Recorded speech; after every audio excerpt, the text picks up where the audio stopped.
Division, but tonight I'll be assisting with Zoom controls for the Planning Commission meeting. I'd like to go over a few logistical items prior to diving into the meeting. I'll go ahead and explain how to join a language channel tonight to access our interpretive services. Once a feature has been enabled, you will go ahead and select the interpretation globe that will appear at the bottom of your screen. You will then select your preferred language. The options that will appear on your screen this evening are English, Spanish, Hmong, and Punjabi. Can I please have the Spanish interpreter unmute themselves? Hola, muy buenas noches a todos. Bienvenidos a la reunión. Esta noche vamos a tener interpretación simultánea a través de la reunión.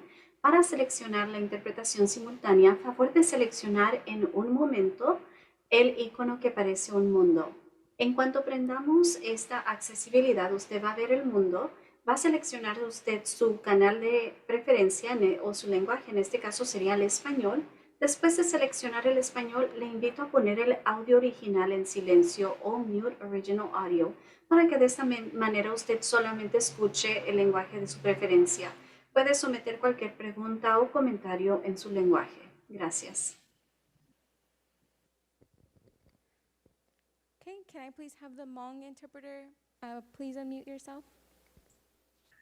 nhớ rằng sẽ đặt sốt tụ rằng sẽ tại này là còn đã về họ meeting của nó giờ tiền này là một còn nó tiền này là một nhà lúa ở global nhà tiền interpretation nè tiền này là nhà khán đỡ tiền này là một site này họ lù nè chỉ mà nó lấy mua English Spanish Hmong theo Punjabi tiền này là một nhà này họ và language này tiền này là một long khán đỡ tiền cuối và yêu ở tụi là chạy lùm Hmong cho nên nè để ở cho thank you.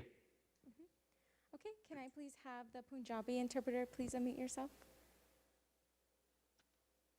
ਸਤਿ ਸ਼੍ਰੀ ਅਕਾਲ ਜੀ ਸਵਾਗਤ ਹੈ ਤੁਹਾਡਾ ਅੱਜ ਦੀ meeting ਵਿੱਚ ਅਸੀਂ zoom ਲਈ interpretation feature on ਕਰਾਂਗੇ ਅੱਜ ਦੀ ਮੀਟਿੰਗ ਇੰਟਰਪ੍ਰੀਟ ਹੋਵੇਗੀ ਇੰਗਲਿਸ਼ ਸਪੈਨਿਸ਼ ਹਮਾਂਗ ਅਤੇ ਪੰਜਾਬੀ ਭਾਸ਼ਾ ਵਿੱਚ ਜੇਕਰ ਤੁਸੀਂ ਕੰਪਿਊਟਰ ਤੇ ਹੋ ਤੇ ਤੁਹਾਨੂੰ ਸਕਰੀਨ ਦੇ ਨੀਚੇ ਗਲੋਬ ਦਾ ਸਾਈਨ ਦਿਖੇਗਾ ਜੇਕਰ ਤੁਸੀਂ ਆਪਣੇ ਫੋਨ ਤੇ ਹੋ ਤੇ ਤੁਹਾਨੂੰ ਸਕਰੀਨ ਦੇ ਨੀਚੇ ਸੱਜੇ ਹੱਥ ਤੇ 3 ਨਿਸ਼ਾਨ ਦਿਖਾਈ ਦੇਣਗੇ ਇਹਨਾਂ ਤੇ ਕਲਿੱਕ ਕਰੋ ਅਤੇ ਜਿਹੜੀ ਭਾਸ਼ਾ ਤੁਸੀਂ ਬੋਲਦੇ ਹੋ ਉਸ ਨੂੰ ਸਿਲੈਕਟ ਕਰੋ ਜੇਕਰ ਕਿਸੇ ਵੀ ਕਾਰਨ ਕਰਕੇ ਓਰੀਜਨਲ ਸਪੀਕਰ ਦੀ ਆਵਾਜ਼ ਉਸ ਸਪੀਕਰ ਤੋਂ ਜ਼ਿਆਦਾ ਹੈ ਜਿਸ ਨੂੰ ਤੁਸੀਂ ਸੁਣ ਰਹੇ ਹੋ ਤਾਂ ਤੁਸੀਂ ਕਿਸੇ ਵੀ ਵਕਤ ਓਰੀਜਨਲ ਆਡੀਓ ਮਿਊਟ ਕਰ ਸਕਦੇ ਹੋ ਸ਼ੁਕਰੀਆ ਜੀ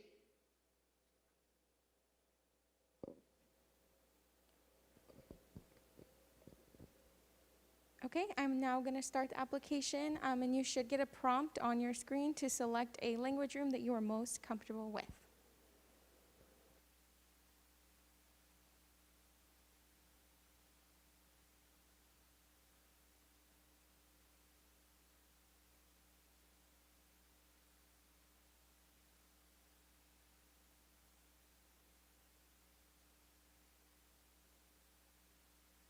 We're good to go. Okay. All right, first we're going to start with roll call. Will the secretary please take roll?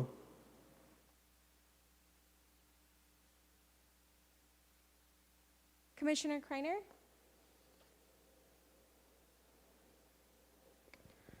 Commissioner Wagner? Present. Commissioner Diaz?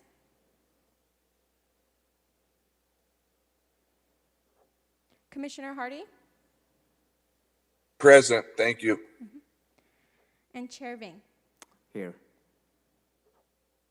We will now begin the Pledge of Allegiance. Everyone, please stand. Ready? Salute. I pledge allegiance to the flag of the United States of America, republic for which it stands.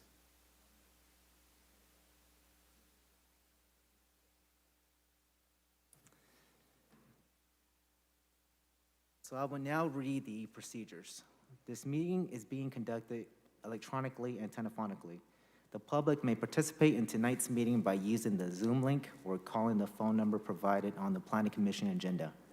Please note that all virtual participants will be on mute until they are called upon by the chair, at which point they will be unmuted. If you are a member of the public and would like to comment on an item, use the raise hand function on Zoom. Or if you are calling in, dial *9. To avoid confusion, please wait for the item you desire to comment on to be called by the chair before electronically raising your hand or dialing *9. For each matter considered by the commission, there will be first a staff presentation, followed by a presentation from the project applicant. Testimony from supporters of the project will then be taken, followed by testimony from those in opposition. The applicant will have the right to a final rebuttal presentation prior to closing the public hearing. In accordance with Section 13 of Article 2 of the Planning Commission Rules and Regulations governing length of public debate, all public testimony from those in support and in opposition of the project will be limited to 3 minutes per person. Any testimony that references race, religion, ethnicity, economic status, national origin, or any other classification protected under state or federal law in a derogatory manner shall be deemed irrelevant and will not be considered by the commission in making its land use determinations. If you challenge these land use matters in court, you may be limited to raising only those issues you or someone else raised in oral or written testimony or before the close of the hearing. Next item, agenda approval. We will start today's meeting with approval of the agenda. Are there any changes to the agenda? No, there are no changes to tonight's agenda. Do any commissioners have any changes to the agenda?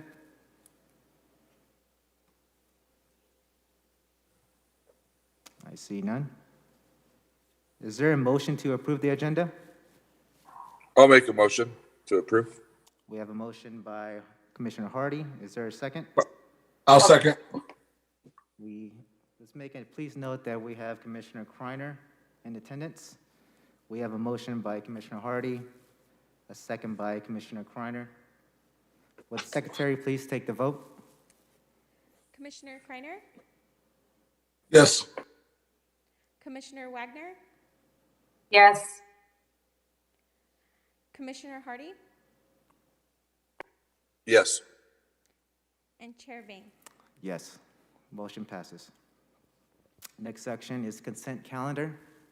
So under the consent calendar, we have 5A, 5B, 5C for the approval of meeting minutes for February 3rd, 2021, February 17th, 2021, and March 3rd of 2021. Is there a motion to approve the consent calendar? I'll make a motion. We have a motion by Commissioner Hardy. Second? I'll second. We have a second by Commissioner Wagner. Will the secretary please take the vote? Commissioner Kreiner, Yes. Commissioner Wagner, Yes. Commissioner Hardy, Yes. and Chair Vane. Yes. Motion passes. Do we have any reports by commissioners? I see none. We have continue matters. So we have one item under continue matters that is being continued until February 2nd of 2022. Next section is new matters. So the first item under new matters is a workshop presented by staff. Section 8A, ID 22157. Workshop is an overview of cannabis process regulations and procedures.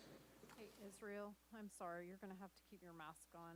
We have new rules that just came out, so, Okay. sorry. Hi, can you hear me okay?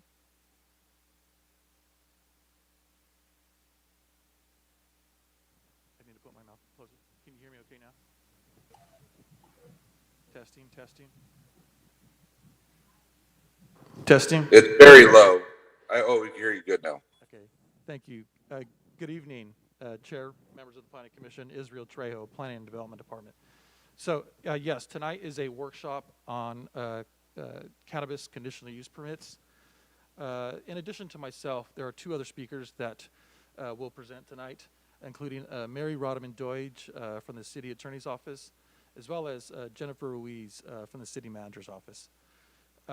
As many of you are probably aware, the city approved a text amendment to allow various commercial cannabis uses in the city of Fresno in late 2020. We're getting towards the end of of that process, with that being the conditional use permit requirement. So,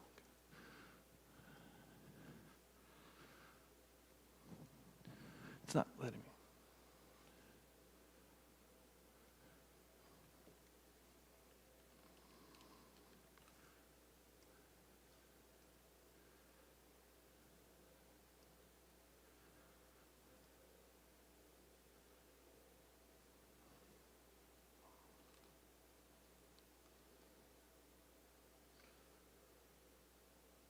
Just 1 second, please.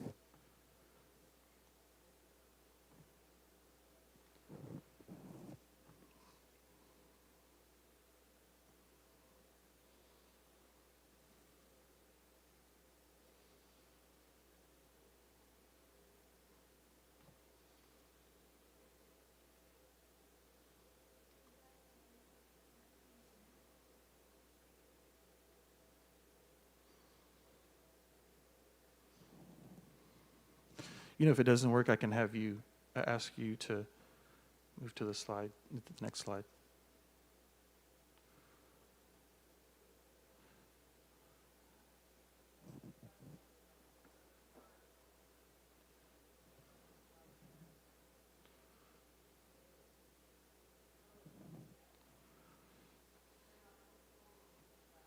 Okay. All right. Aubrey, I'll ask if you can go ahead and move to the next slide, please.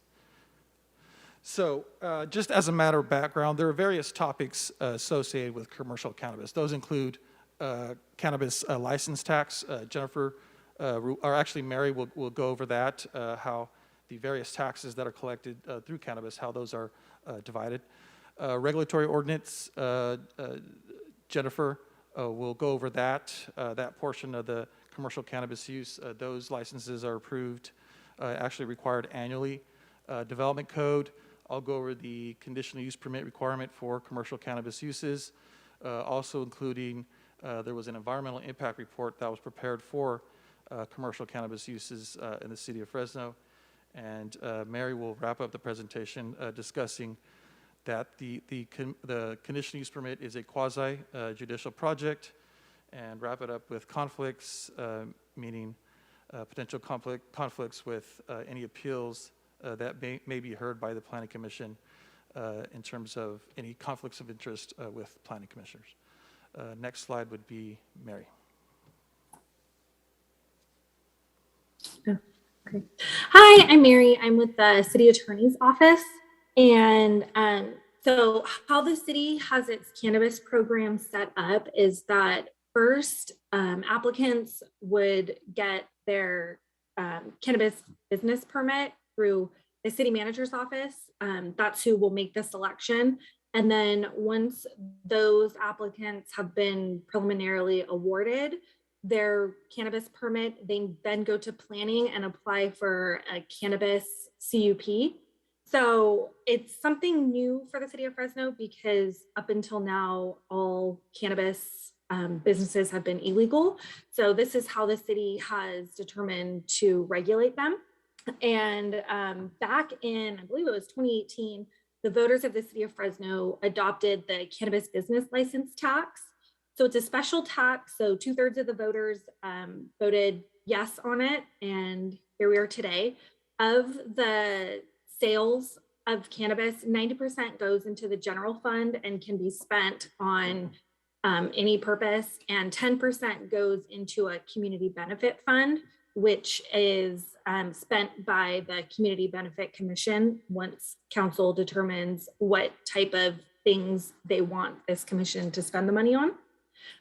The tax rate, so for cultivation, it can be taxed up to $12 per canopy square foot annually, and that's indoor cultivation. The city only allows indoor cultivation as of now. That tax rate is currently set at $6 per canopy square foot. Other cannabis businesses can be taxed up to 10% of gross receipts. And right now it's set at 4% for retail and manufacturing, 1% for distribution, and 0% for laboratory testing. This applies to both medicinal cannabis businesses and adult use or recreational. Next slide. So this is just verbatim the language that the voters voted to approve in 2018. And so we just included it for your benefit. But you as planning commissioners really don't have anything to do with the cannabis business license tax. This is just for background information for you. Okay, and I'm done. Now I believe Jennifer is taking over. Yes, good evening, commissioners. I'm Jennifer Reese with the City Manager's Office. The next few slides I'm going to go over have some key points from the Regulatory Ordinance, Chapter 9, Article 33, and also the City Manager's evaluation process, which we completed to get to where we are now. If you can advance to the next slide, please. Okay, so FMC 9-3301. This section includes the operating requirements for each type of cannabis business. For each type, the security requirements will be approved by the Fresno Police Department.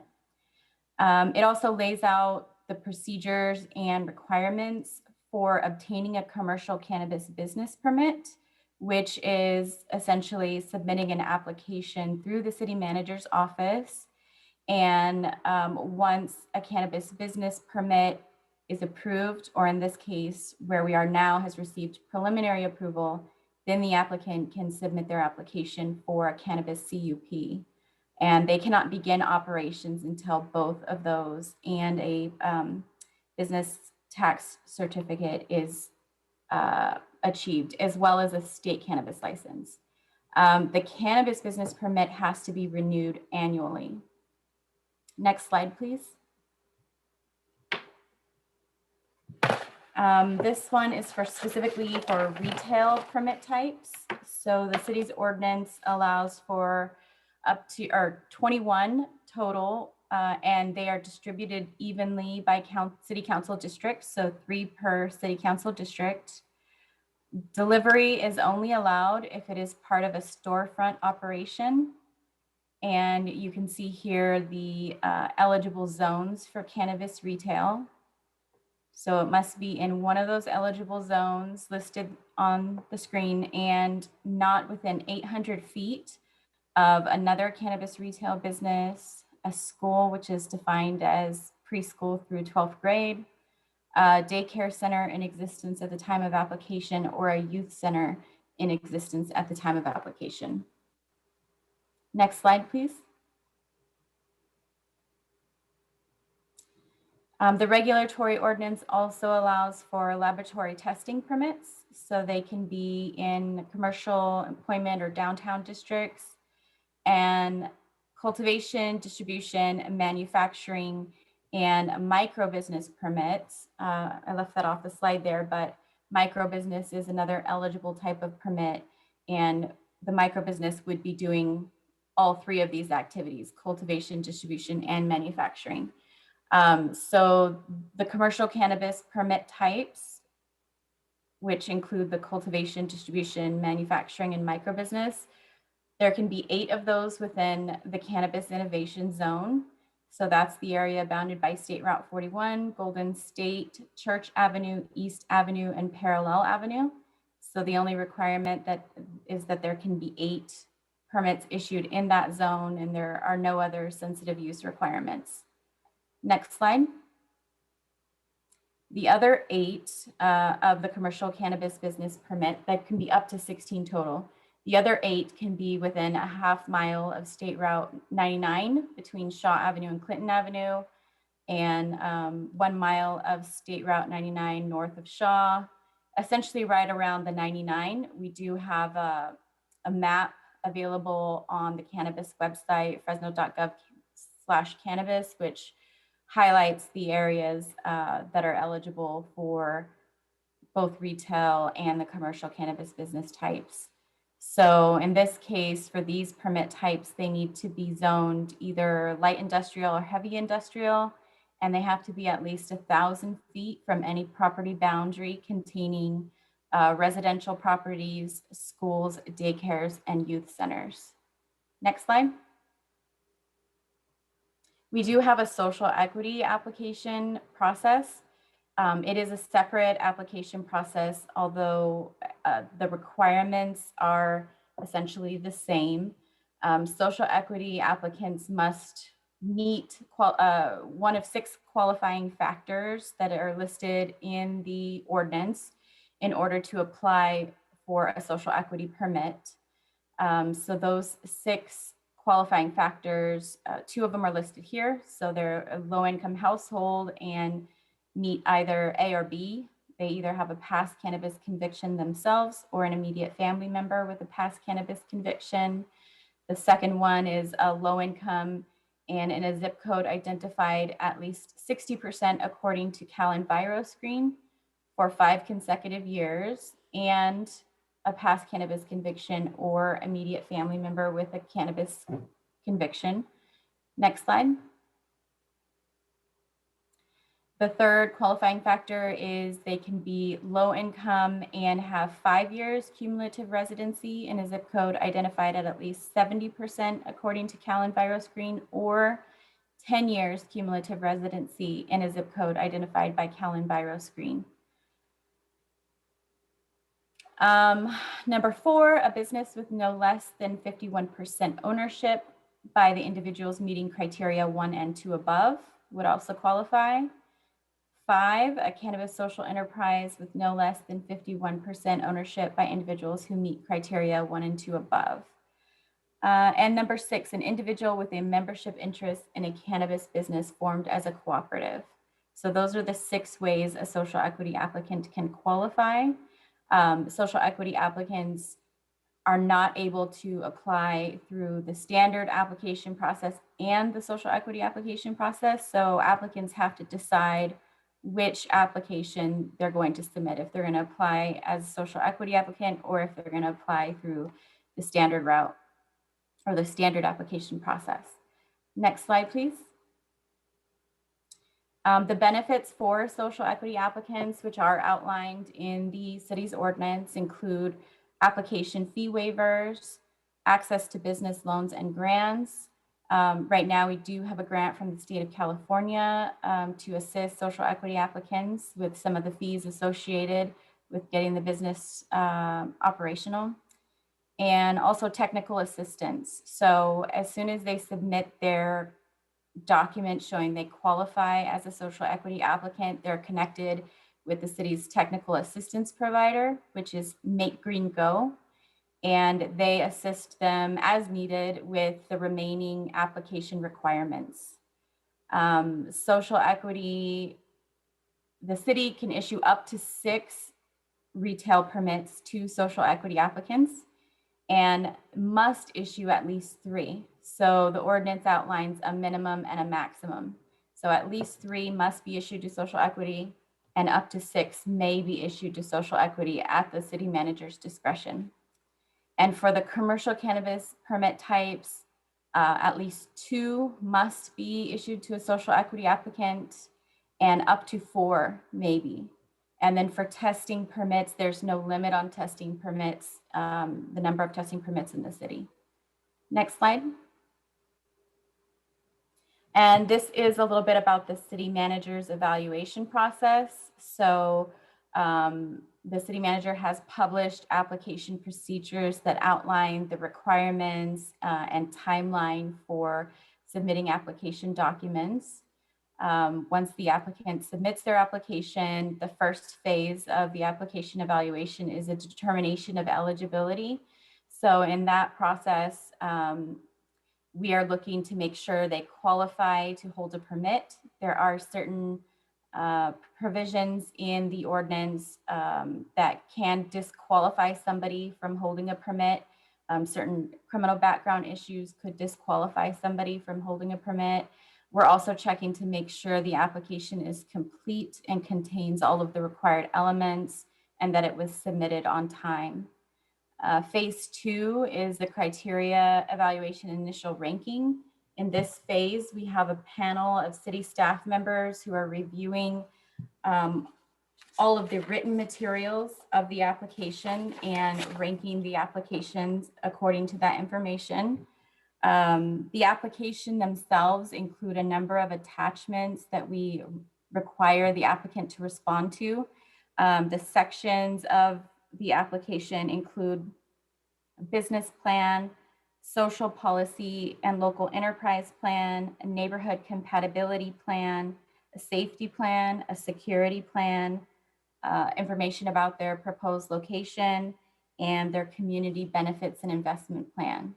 So in phase 2, we're taking a look at the written materials. In phase 3, based on the rankings from phase 2, we are scheduling interviews with the top applicants and interviewing those applicants to establish a second ranking. And then phase 4 is the city manager's final determination. So the city manager is reviewing the whole process and information for those applicants, and then also checking to see, based on the rankings, if there are any issues such as buffer issues where maybe there's 2 proposed sites that are too close to each other. So we're taking a look at that as well. And then once the city manager issues a preliminary approval for a permit, it can be appealed by the applicant, by the approved applicant, the mayor, or the city council member from the district that they are located in. And that concludes my slides. So I'll pass it over to Israel.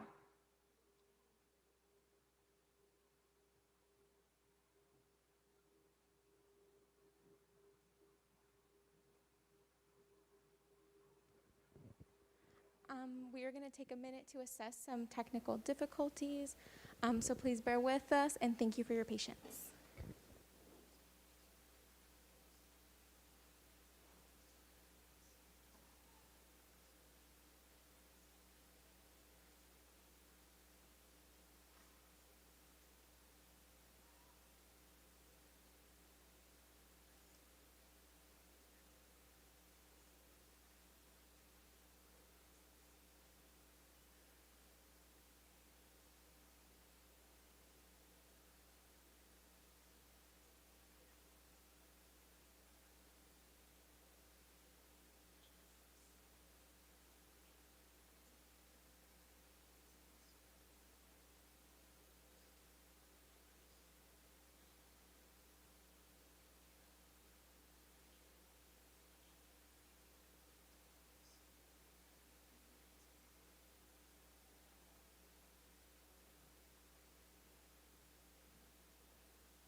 Hello, thank you for your patience.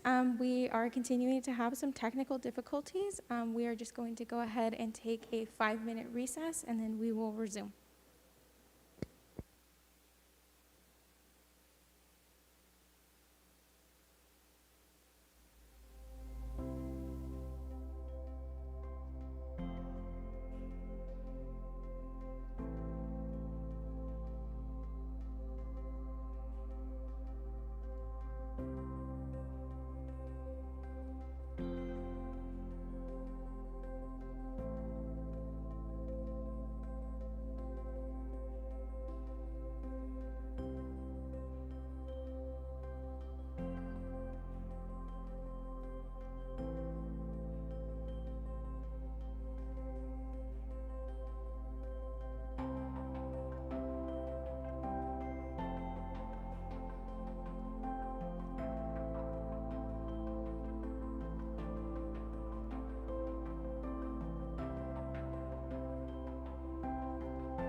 resume our meeting with the staff presentation.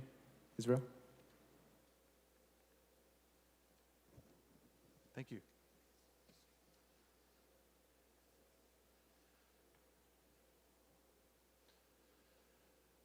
Hi, thank you.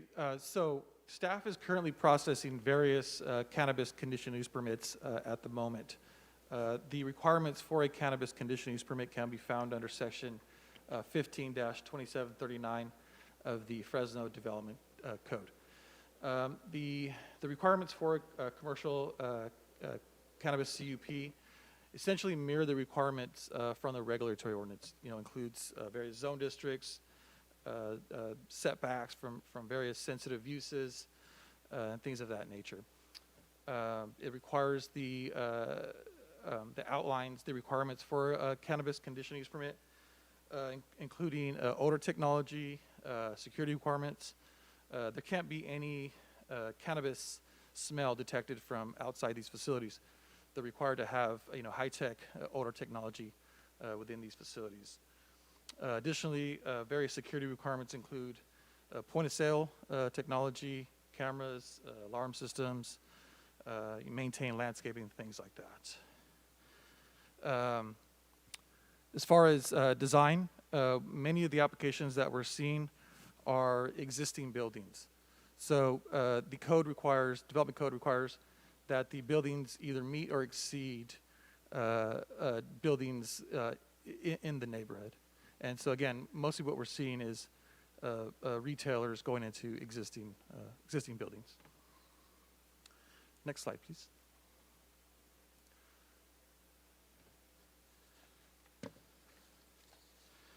So prior to applying for a cannabis CUP, as Jennifer mentioned, an applicant is required to obtain a commercial cannabis permit.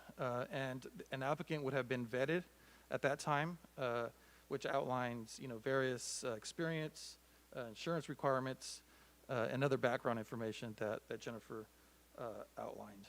When a cannabis CUP comes in, it's required to be reviewed by the respective council district review committee, as well as the respective school district. Cannabis CUPs are notified to neighbors within 1,000 feet. A neighbor can appeal a cannabis CUP to the Planning Commission. That decision can be appealed to the City Council on appeal by the council member on whose district that CUP is in, or by the mayor.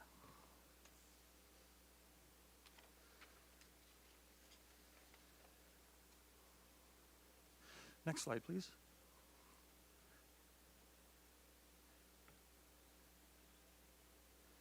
So there are various findings that staff must make for a commercial cannabis CUP, as you'll see on the screen. The way we'll make these findings is by routing this project to various routing partners, including the county, Fresno PD, Fresno Fire Department, and other routing partners.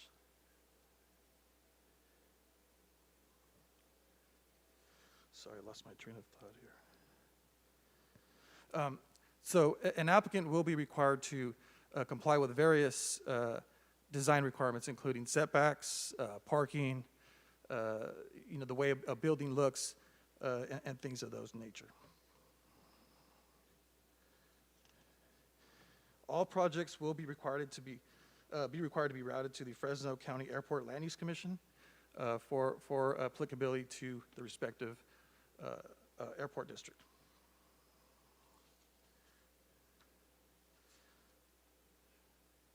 Next slide, please.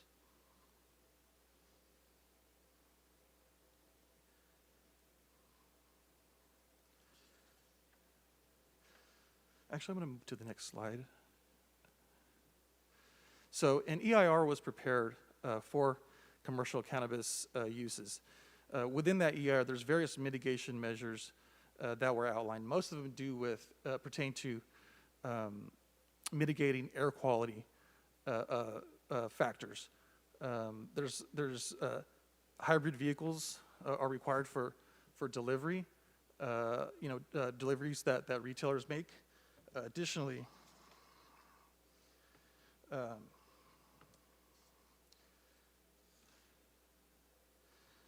so the environmental finding that we're going to make is typically existing buildings. So again, as we found, most of these uses are going into existing buildings, and we'll be able to use a Class 1 Section 15301 categorical exemption. That concludes my presentation. Mary has the last 2 slides. Next slide, please. So cannabis CUP is a quasi-judicial permit, meaning that when it comes to you as Planning Commission, you're essentially acting as judges and deciding whether to issue the CUP or not. So your decision must be based solely upon the evidence presented to you in the official record. There should be no communication on the application outside of that public hearing. So you should not be making any public comments on it. You should not be having conversations about it with applicants or supporters or opponents. And any decision either to award it or to deny it could be invalidated if it is not supported by the adopted findings, which Israel talked about, or if the adopted findings are not supported by substantial evidence in the record. Next slide, please. For conflicts, it could be very easy for one of the commissioners to potentially have a conflict with any of the cannabis businesses that might come before Planning Commission. As noted, there are 21 retail businesses and they are spread out evenly throughout the city, 3 to each council district. And then there are also the other types of businesses. So it could just be very easy for a commissioner to own property or do business or something like that that's within the 500 feet of the actual cannabis application. So just make sure that you're making note of the addresses for each application. Note who the owners are and the business affiliates so that you can note if there is, it looks like there is a bias. And then be sure to contact the city attorney's office early if you think you may have a conflict, and our office can help do the analysis for it. And I'm all done. Question, is it possible for the commissioners to receive a copy of these PowerPoint presentation? Okay.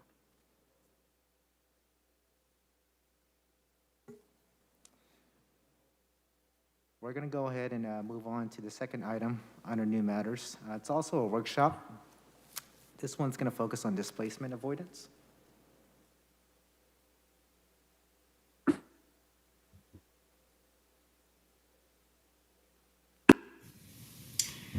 Good evening, Chair Vang and members of the Commission. I'm Sophia Pagalatis with the Planning and Development Department, and I want to do a sound check.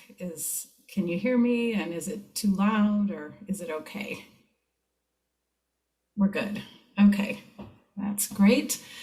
I am going to share my screen. Let's see here.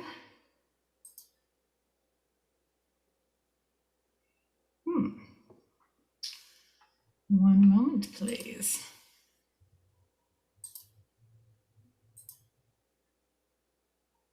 Okay. Let me try that again. Here we go. Alrighty. Can you see the PowerPoint? Okay, I'm going to take that as a yes. Alrighty. So this evening we wanted to give you an update on the city's displacement avoidance efforts. And so our presentation this evening will include some background, a little bit about our anti-displacement task force, 2 here to stay reports that have recently been written to study and analyze displacement, and then next steps, and of course, time for your questions.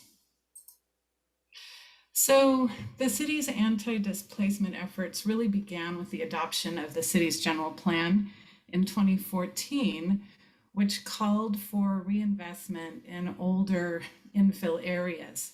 And so the first round of plans, specific plans and the housing element that were released after the adoption of the general plan all called for avoidance of displacement. In addition, the city's Transform Fresno program, which was established in 2018, called for a displacement avoidance plan.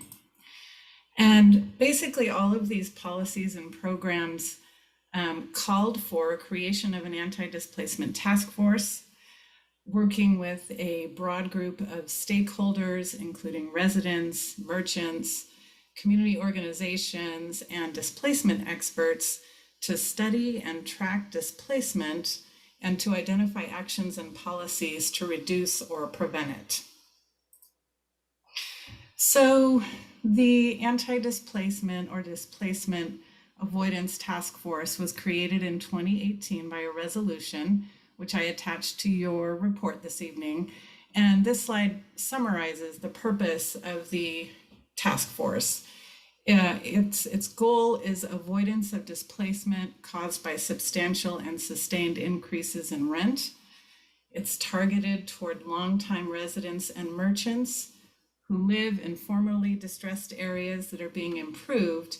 And the main areas are downtown Chinatown and Southwest Fresno, but the resolution also establishes that areas outside of that main core area can be addressed if there's an issue, as long as that area is the priority. So the how the task force is to accomplish the goal of avoiding displacement is to first gather data and then develop actions that give displaced persons or businesses the opportunity to remain in their neighborhoods, to fund mixed income and affordable housing within the affected area, and to work with property owners to ensure long-term affordability. So the city, with the guidance of the task force, hired the Thrivance Group in March of 2020 to study displacement, focused on downtown Chinatown and Southwest Fresno. And the Thrivance Group was working right about when the pandemic hit. So there were certainly challenges to the broad level outreach that they wanted to do. But I will say that when all is said and done, I think the outreach that was done was really remarkable and quite effective. The report, the first report, there are two companion reports that are attached to your staff report this evening. And the first one is called Here to Stay, a policy-based blueprint for displacement avoidance in Fresno. And it was released in June of 2021 after an extensive round of public outreach. And the report includes a social climate analysis and background on displacement. And it also includes 7 policy bundles or categories of ways to approach displacement avoidance, and then 46 different policy ideas organized in those 7 categories. So here were the policy bundles. You can see that they group like policies together, from community ownership to all the way to dignified housing and legacy considerations. And we'll go over the prioritized policies in just a moment.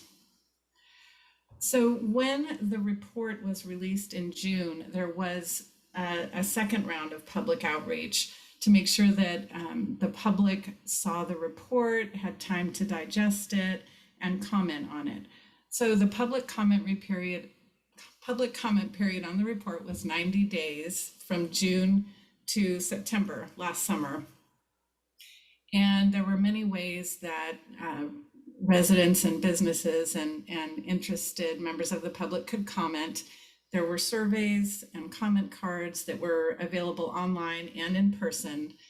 10 information hubs were established at libraries, churches, and community centers in the subject areas, and 4 community study sessions were held to discuss the different policy ideas and understand and learn about them. Also, there were 4 meetings held by partner organizations on their own who wanted to explore the report further. So here's the participation that we received. Nearly 200 attending the community study sessions, 88 attending partner organization sessions. We received 168 form letters from real estate stakeholders, 127 surveys, 10 comment letters, and 70 comments submitted via Transform Fresno website. Here's a calendar of those community study sessions I mentioned. They were all held last summer, and their purpose was to dig deeper into each of the different policy areas and really just talk about them, learn about them, hear what other people thought about them. And so we had meetings where we broke into small groups and really discussed the different policies and heard what community members thought about them. So all of this input was gathered and it was placed in a second and companion report, which is the Here to Stay public comment report. And both of those reports are attached to your staff report, and they're also here. I wanted to show you where we've been housing the documents and the meeting recordings from this effort. They're all here on the Transform Fresno webpage in English, Spanish, and Hmong. So we have tried to make the reports as available as possible. So I'm now going to pivot to the top 15 recommendations of the public comment report. So after all those comments from the community study sessions and the surveys and the letters were organized by the Thrivance group, they then, based on that, prioritized the top 15 recommendations. And they based their recommendations on input from the surveys and letters, as well as some additional equity criteria. So I have the top 15 priorities that emerged from the report, and I'm going to talk a little bit more about these in more detail in a moment.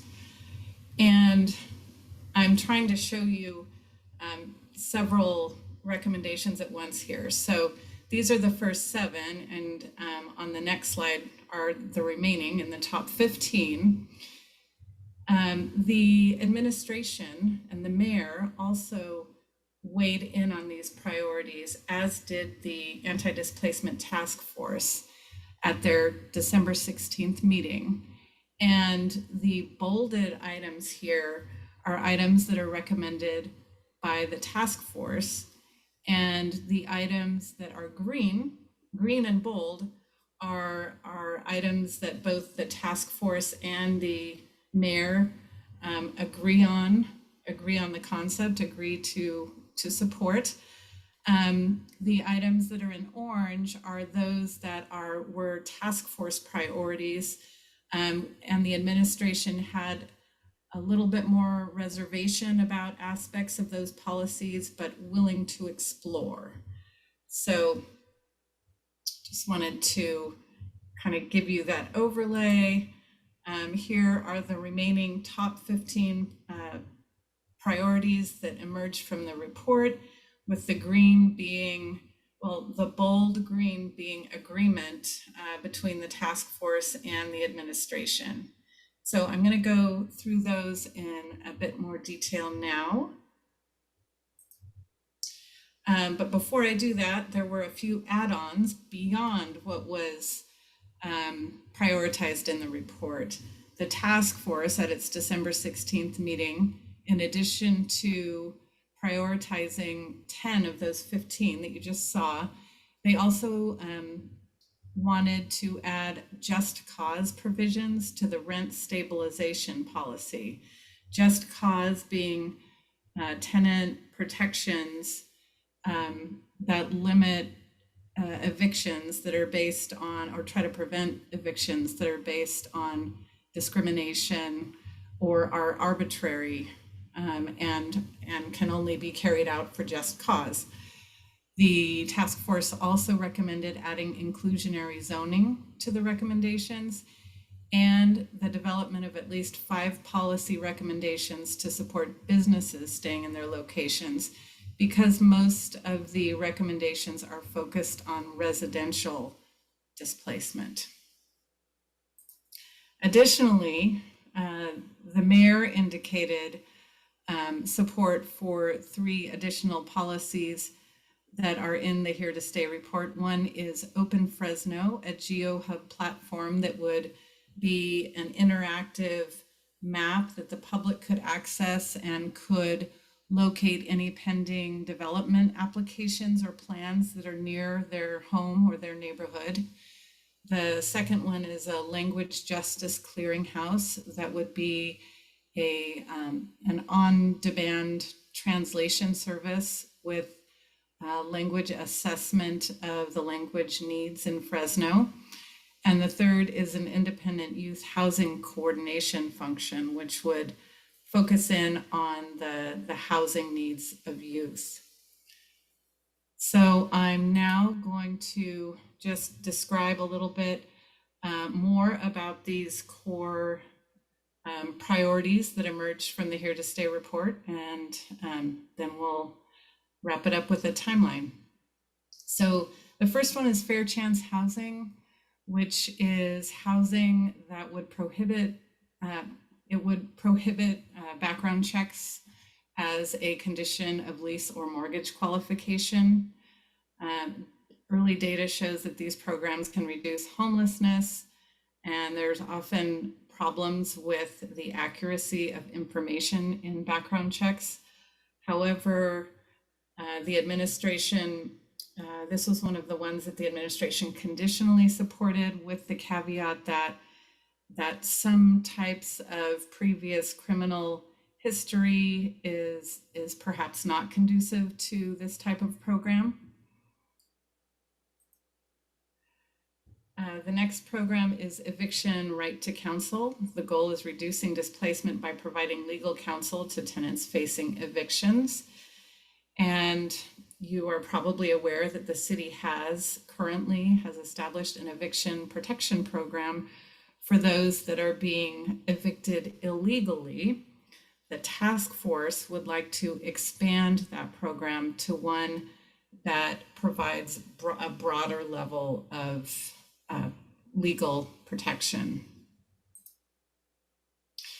Rent stabilization, conversion restrictions, and affordable and perpetuity designations. The goal here is to make housing more affordable to reduce displacement.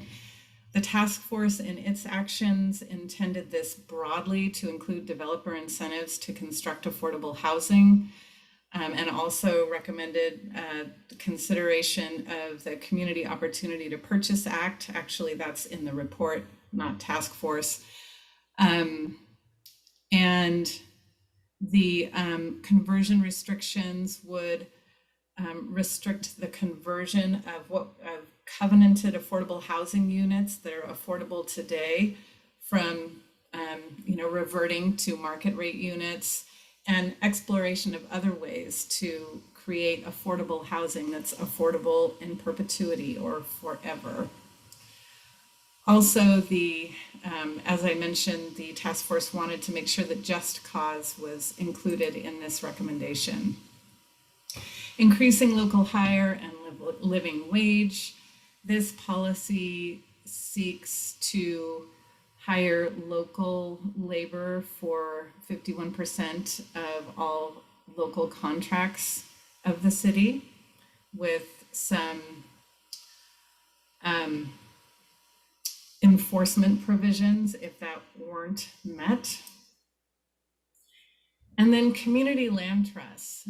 This is a type of program that seemed very popular in the report with the task force and with the administration.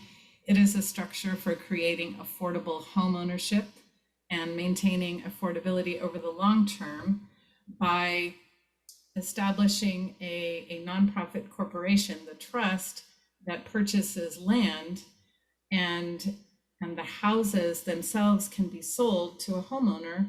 They own the home, but they don't own the land. And affordability is created that way. The homeowner can still realize appreciation of their property and can pay it forward by selling. There are just restrictions on making windfall profits. A community land trust has recently been started in Fresno. And I think, we see a lot of promise in what a community land trust can accomplish. There are at least 16 in California and 270 in the US. And then, homeowner and renter assistance programs with the goal of helping low-income households remain housed. It would build on the city's emergency rental assistance program that was established during the pandemic. It would help first-time home buyers with down payment and closing costs. It would help existing homeowners with renovations, and it would help renters with short-term assistance with rent. And I just wanted to show you, this is a little marketing piece for the city's current program, Emergency Rental Assistance Program. Moratorium on encampment sweeps. The goal here is that individuals experiencing homelessness are treated with dignity. The report recommends reviewing guidance and recent legal decisions and creating a 30-day working group to set objectives and alternatives to encampment sweeps. This was one that the administration supported and the task force recommended. Environmental justice and climate resiliency planning is something that was recommended by the task force and supported by the administration. And certainly the planning department is in the process of doing this. In our next general plan update, we will be doing climate adaptation planning. Dignified tiny house villages and scattered site housing were another policy that was supported by the task force and the administration with the goal of providing affordable, dignified housing with the advantages that these could be placed in many areas of the city and could be approved and constructed quickly. Finally, a here to stay affordability index. This would ensure that the index used to qualify for affordable housing benefits reflects the local market and displacement risk. And then, although not in the report, this was recommended by the task force, and I wanted to make sure that everyone understood inclusionary zoning. Inclusionary zoning requires that new housing development include a percentage of covenanted affordable housing. And then finally, reiterating the task force's recommendation of establishing 5 more policy recommendations to support businesses staying in their locations. I did want to just describe just some highlights of public comment that we received when these reports were released and when the task force was deliberating. This is by no means comprehensive. The comprehensive public comment is in the reports, especially the public comment report. But there were some concerns about overburdening affordable housing and infill development with, too many requirements that could then, affordable housing can be a solution to displacement. So there's a balance there. Also concerns about rent control, given state law 1482, which includes a level of rent control. The Disability Advisory Commission subcommittee also weighed in on the report and supported Fresno specific universal design standards and creating more adaptable housing. We heard support for inclusionary zoning requirements, and of course, the details of all of the input are in the reports, especially the public comment report. So our timeline is, the Anti-Displacement Task Force considered these reports and made their recommendation on December 16th, last month. Here we are at Planning Commission. We wanted to make sure you were aware of this displacement avoidance work. And then the plan is to do a workshop at City Council and then have a separate council meeting for their deliberation and action on displacement avoidance policies. And right now we have those scheduled for the workshop on February 10th and the council action on February 17th. Sometimes the council changes things, but right now that's what's on our schedule. So any further public input on this would be heard by the council when they're considering these actions on the 17th right now. And then the policies that are contained in the reports are currently at a general level. It is likely that when the council acts on the report and identifies any policies it would like to pursue, there may be a policy development stage afterwards in which the details need to be worked out. Currently, we don't have any of these policies worked out to a level of detail where they could be adopted immediately. So that is our timeline, and that concludes my report, and I'm happy to answer any questions. Do any commissioners have any questions at all to Ms. Sophia?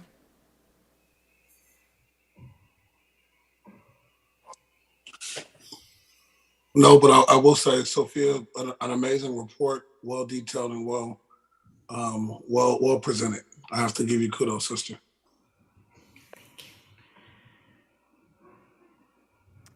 And Sophia, just to reiterate, these are just recommendations, and it's still going to go through the whole due diligence process. Anything that the city feels they want to pursue, it's going to be a lot more in detail too, correct? Yes.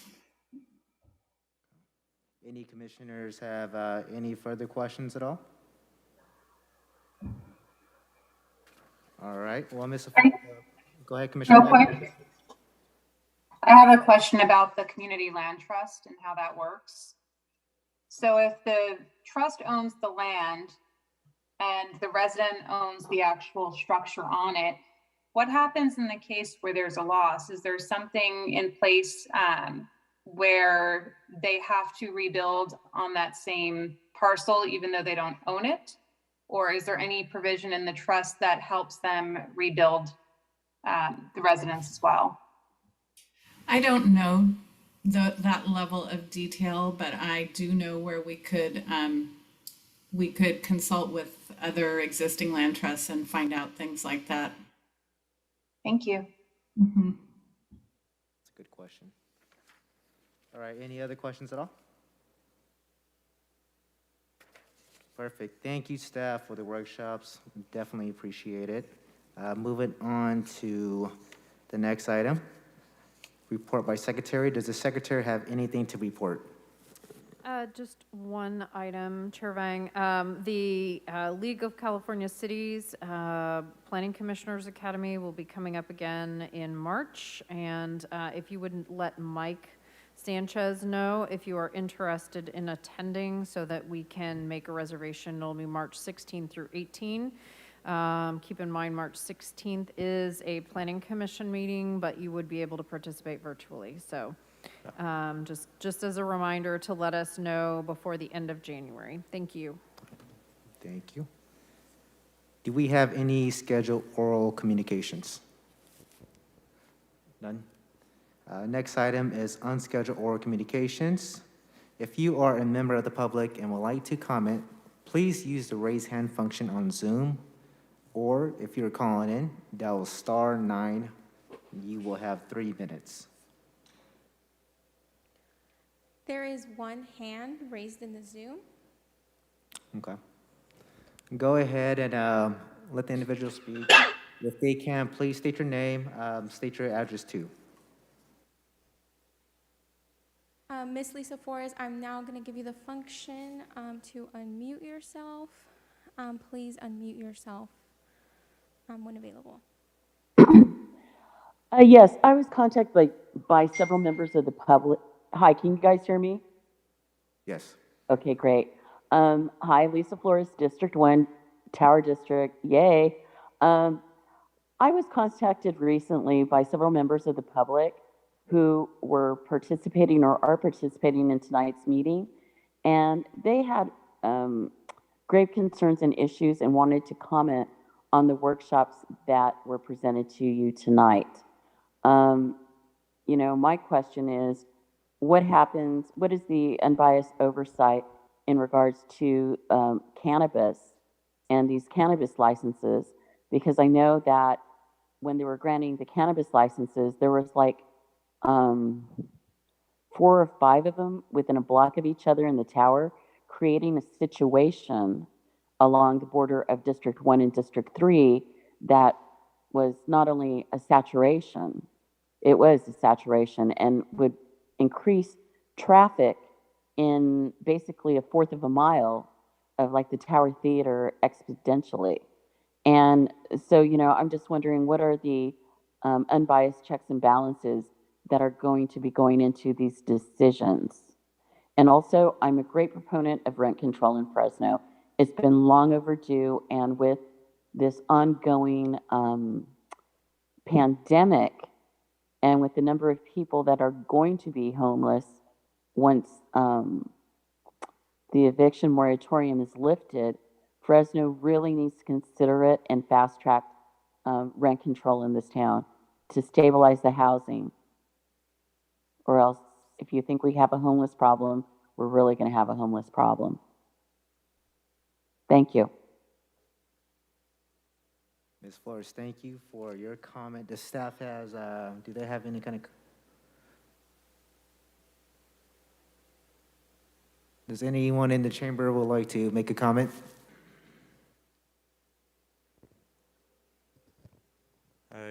Good evening, Commissioner Vang, to the other commissioners who are joining us virtually this evening, and Planning Director Clark. My name is Eric Payne. I am the Executive Director of the Central Valley Urban Institute and the chair of the task force that is presenting the Here to Stay report this evening on anti-displacement. I'd like to thank all of my colleagues and my vice chair, Grecia, from Leadership Council for Leadership and Accountability, and to all the other task force members who are represented, and to staff who has done an amazing job at wrangling the cats and getting us here today. And you've heard a wonderful staff presentation from Sophia Pagalatos this evening. And so we're so grateful for her leadership in helping us steer the ship to you today for this presentation on our Here to Stay report. These efforts have been ongoing for quite some time now, and so it is a historic moment for us to be presenting these recommendations to you and to the mayor's office. I was so pleased to receive affirmation from Mayor Dyer on the recommendations that have been brought forward to you by the Thrivance Group and Dr. Thomas and her team, who have done an amazing job at really getting down to the finite policies to prevent anti-displacement in our community. This report has received statewide attention. And so we are so excited that we are getting to a place to where we can continue to further this work through implementation. We are hopeful that the City Council will and the Mayor will continue to make the necessary investments for the implementation of this plan by the recommendations that we've provided, and also to reappoint and continue the service of this task force into a commission of some sort to continue to provide implementation strategies with the report, because we know that there is more than enough unaffordable housing stock in our community. We're seeking more affordable housing solutions for the residents that are here. We don't want to see much of what we've seen in the Bay Area, where communities of color and BIPOC populations are displaced, whether you be a resident or whether you be a small business. And so it is with a heartfelt thank you to the Planning Commission for allowing staff and myself and Director Clark to bring this to you this evening, and thank you for your service. Thank you very much, Mr. Payne. I definitely want to give want to thank staff for all their hard work. Want to go ahead and, it's currently 7:20, but before I Commissioner end Vane, this. if I can interject, I apologize. I think we have another speaker with We do? a hand Okay. up. So will we please go ahead and let the next speaker speak. You all have 3 minutes. Please state your name and your residence. Hi, good evening, everyone. I hope y'all can hear me, and apologies, I was having difficulty raising my hand. My name is Grecia Lanes. I'm a regional policy manager with Leadership Council for Justice and Accountability, and also vice chair, along with the chair there, Mr. Eric Payne. I want to echo a lot of what Eric shared. Very much appreciate all the work that the task force members did, as well as staff and the Thrive-Ins group. Thank you so much, Sophia. That was an incredibly succinct, very, very thorough, like succinct and thorough at the same time presentation. So appreciate that. This is a long time coming. I think just as, a fellow community member, Lisa Flores mentioned, there's a crisis out here, and, we really need to move this forward. There's a lot of jurisdictions that even after the passing of AB 1482 have themselves passed their own rent control / stabilization policies that fall perfectly in line within California statute. And I think this is long overdue, especially as we've seen, rents going upwards of 20% increase in just a single year. I mean, we're looking at apartments that are a single bedroom for $1,000. I don't think most of us can afford that, especially a lot of our most vulnerable populations. And so if we really truly want to tackle this and pass immediate policy, these are some of the solutions and recommendations that experts have provided us. These are researchers. The Thrive-Ins group did a tremendous job, not just in their research and data collection, but also in reaching the community. Very much, applaud them in a lot of their efforts. So I really do hope that, as we move forward in this process and as City's Council takes these into consideration, they seriously consider these and move these comprehensive policies to really address a lot of the issues that our communities are facing today. Because we need them as soon as we absolutely can pass them. So appreciate everyone's hard work, and again, appreciate the opportunity to speak tonight. Thank you. Thank you very much. Do we have any further unscheduled oral communications? Chair Vang, we do have another hand in the chat. Brandy N, I am now going to ask you to unmute. Again, please state your name, state your residence too, your address. You have 3 minutes.